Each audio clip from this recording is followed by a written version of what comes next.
These are dominoes. You will notice that each domino has two sides, and on the sides we have dots that we refer to as pips. One of the ways in which we can use the dominoes is to have them represent numbers that we can use to make equations. Now, in this case, I want to roll a die, and that's going to be my target number. So I've rolled a 5.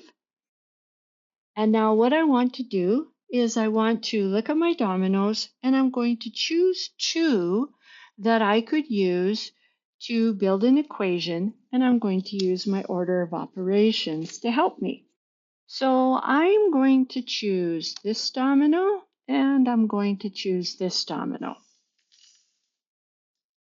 Now that I have these two dominoes, I want to think, what can I do with 8, 4, 3, and 1 in order to get to 5?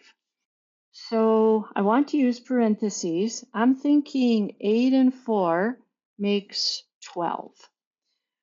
So I need to put that into parentheses, so now that has a value of 12.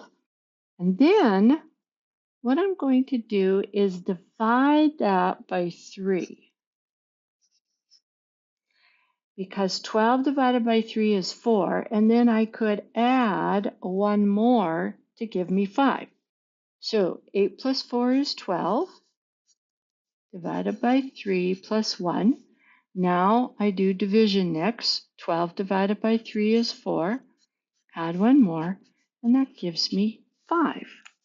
So here's one way in which we can use the dominoes and a die to build an equation using order of operations to get to our target number.